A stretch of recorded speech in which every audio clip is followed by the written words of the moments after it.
Hello everyone, my name is Laura Cornish. I'm the Editor-In-Chief of Mining Review Africa, and I'm coming to you from Mining Indaba 2022. I'm joined today by the Group CEO for Vedanta Resources, Mr. Sunil Duggal, who's going to share his insights around what Vedanta is doing in South Africa in terms of their current operations. Sunil, thank you so much for joining me. Thank you very much. Thanks for inviting me.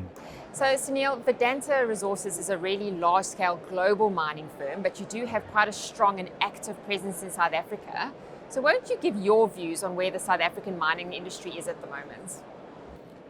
I think Vedanta is a very diversified portfolio organization in the world. So we are one of the most diversified, maybe next to BHP Billiton. We have a very strong presence in Africa. We have strong ties between two countries, but we have created a lot of footprint in Africa for the last many years, especially in Northern Cape, the ore body called Gamsberg, which is a very old resource. The technology was not there to float this ore and to produce the clean metal, but we have mastered the art of producing the clean metal out of this.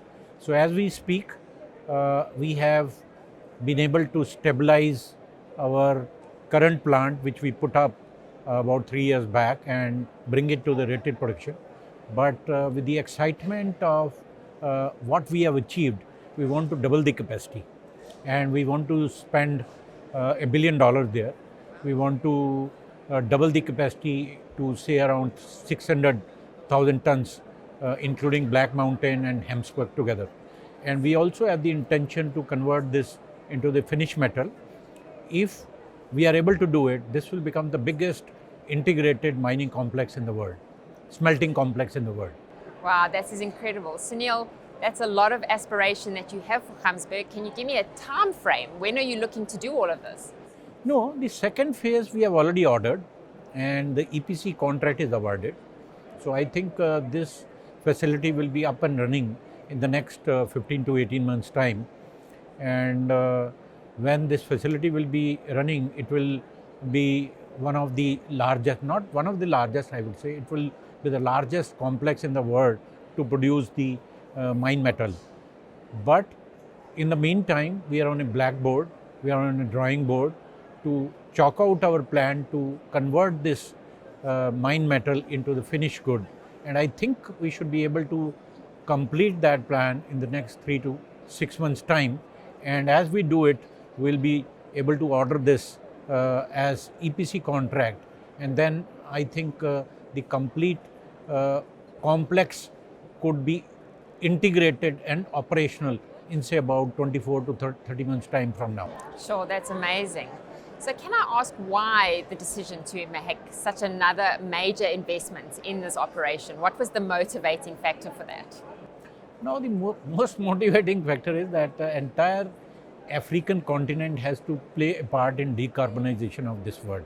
Not only they have to decarbonize their own operation, but all these metals are required to decarbonize the operation. Zinc is one of that, and there are certain multi-metal ore bodies also within our mining lease. So the zinc is the future metal, and the requirement and the demand of this metal is going to grow. So looking at that, to meet the demand and to develop this complex into a mega complex which could be taking care of the inclusive growth along with the community, that is the biggest motivation for us. Okay, wonderful. And is there anything specific about Black Mountain that you can update me on? Yes, so Black Mountain traditionally is an old underground mine. In that complex, we have also found a new ore body called Swartberg, and as we speak, we have been able to start production from that, and we today count the Black Mountain production as the combined production from the deeps as well as from Swartberg. But the concentrator is common. The old concentrator which was located in the Black Mountain also served the purpose to float the ore which is produced from Swartberg. We have also debottlenecked the capacity of this concentrator, so that we can meet the increased requirement of concentration and produce the metal. Okay, fantastic. Sunil, you're doing a lot of work on your existing operations in South Africa. Does Vedanta Resources have a bigger strategy for South Africa? Might you expand those operations further or perhaps invest in new operations? Yeah, so we have a bigger strategy for Africa. Africa, we consider it as our second home. Okay. And that is why we are going to stay here. We have our operation in Zambia, Konkola Copper Mine, which we are trying to resolve the issue with the government there. I think we could be at a tipping point. We also have our operation in Namibia. Namibia was a oxide ore, and we have a refinery where we used to produce the finished metal there. We have a resource there called Gargaru, and we are preparing a mine plan for that resource. We are doing more exploration, but whatever the data of resource and reserve is there with us, we are developing a mine plan for that. We want to convert this refinery from oxide ore to sulfide ore. So using the Gargaru ore as well as using the oxide ore which we produce in Scorpion, I think we'll be able to expand this complex to say around 200,000 tons of metal. Okay, so as a closing remark, Sunil, your message to our audience about how Vedanta feels about Africa. You're here to stay and you love the continent, right?